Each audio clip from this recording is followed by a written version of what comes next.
Oke, lanjut ya. Kita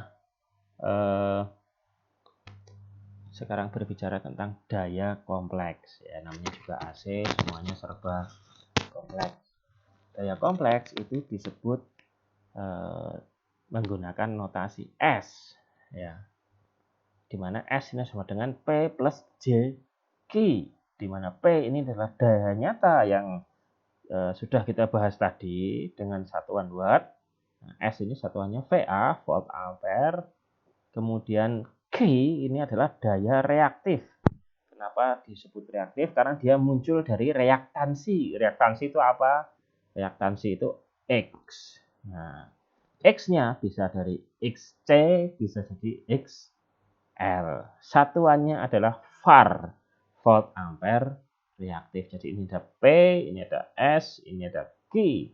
Dan V ini adalah beda fasa antara tegangan dan arus. Oke. Daya kompleks ini semuanya dalam hitungan kompleks yang di sini ya. S sama dengan V kali I konjugat. Kenapa dibikin konjugat? Karena kalau perkalian biasa kan dijumlahkan ya fasanya. Padahal yang diminta adalah beda fasa. Makanya I-nya dibikin konjugat, dinegatifkan sudutnya. Sehingga V ini adalah beda fasa, bukan penjumlahan fasa. Kalau ini nggak ada bintangnya, ya V ini jadi jumlah fasa. Tapi kalau ada bintangnya dia jadi beda fasa. Nah, S sama dengan V kali I konjugat sama dengan ini besarnya S sudut ini masih sama yang tadi, segitiga daya ini ya dimakan kemana-mana ya, kita bawa kemana-mana. Nah,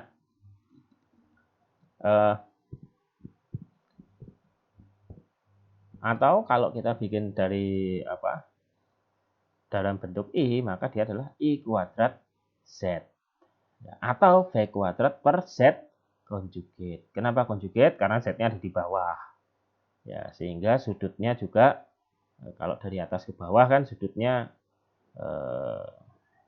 ya kebalikan ya. Nah, tapi daya kompleks ini sekali lagi juga jarang kita temui di aplikasi sehari-hari. Nih, yang P plus JQ ini jarang kita temui sehari-hari. Kita lebih sering menggunakan S, besarnya S saja. Di mana besarnya S ini adalah disebut daya semu atau daya tampak atau apparent, power apparent itu tampak ya. Di mana S sama dengan V kali I ya, karena ini besarnya V kali besarnya I aja. Ya, jadi nggak mikir sudutnya. Nggak mikir sudutnya. Makanya nggak perlu bintang-bintangan ya. Karena ini semuanya adalah nilai besarnya saja. Di mana S ini P kuadrat plus Q kuadrat ini kan Pitagoras ya. Pitagoras. Oke. Nah, daya semu ini adalah yang sering kita temui. Coba kalau kalian sekarang kalian coba nengok ke luar rumah, di sana ada meterannya PLN, kalian lihat dayanya berapa. Kalau ada yang bilang 1300 watt atau 900 watt itu sebenarnya keliru. Keliru mana? Keliru satuannya, karena 900, 1300 yang dari PLN itu adalah daya semu. Yang mana sebetulnya 900, misalkan rumah saya nih 900 VA sebetulnya satuannya ya.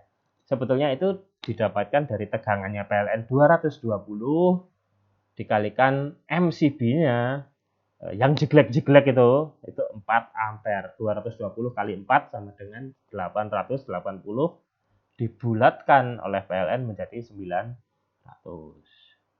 Nah, kalau MCB-nya 6 ampere ya tinggal dikalikan saja 220 kali 6 itu 1320 dibulatkan ke 1300. Ada juga yang gede rumahnya MCB-nya 10 ampere 2200 VA. Nah, seperti itu. Nah, daya nyata ini P ini sama dengan S cos Pi sama dengan V kali I kali cos Pi. Jadi ini kan Pi ya. Kalau ini S, maka yang di bawah ini kan cos-nya. yang di depan ini adalah sin-nya. Nah, kalau kita lihat VI kali cos Pi. Nah, V sendiri kan sama dengan I kuadrat. V sama dengan I kali R. Maka P ini sama dengan I kuadrat kali R-nya. R dari mana? R dari si Z tersebut. Z kan punya R ya. Nah, tetapi tidak bisa kita serta-merta bikin langsung ini V kuadrat per R, nggak bisa. Karena I ini sama dengan V per Z. Jadi I kuadrat ini kita ubah menjadi V kuadrat per Z kuadrat kali R. Kecuali untuk daya untuk rangkaian yang murni resistif, hanya ada resistor saja. Maka kan Z-nya sama dengan R, sehingga P ini sama dengan V kuadrat per R. Khusus untuk resistif murni. Ini adalah yang bisa kita manfaatkan. Ya, ini energi yang beneran, yang sungguhan, ini berasal dari daya nyata. Di mana energi ini sebenarnya daya kali waktu dibayar ke PLN. Satuannya adalah watt detik atau joule, tapi watt detik atau joule ini kecil sehingga yang biasa kita bayar itu adalah dalam satuan kWh, di mana 1 kWh 1 kWh sama dengan 3,6 megajoule. Megajoule, gajul-gajulan barang. Ya.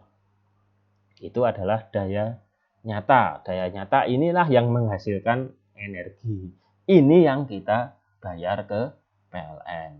Tuh. Oke. Berikutnya adalah daya reaktif. Nah, kalau di sini ini cos, berarti di sini adalah sin. VI sin V. Nah, di mana Q sama dengan I kuadrat X.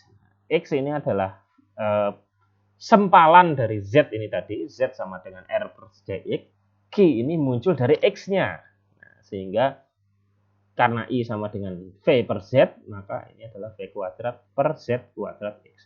Nah, untuk reaktif murni ini maksudnya bisa induktif murni, bisa kapasitif murni. Maka karena Z sama dengan X, maka bisa kita persingkat rumusnya menjadi V kuadrat per X. Nah, kita lihat Q ini nilainya positif untuk yang induktif, jadi ke atas arahnya, atau negatif arahnya ke bawah untuk yang bersifat kapasitif. Kalau kalian ingat, X atau ya Z dari C itu kan nilainya negatif ya.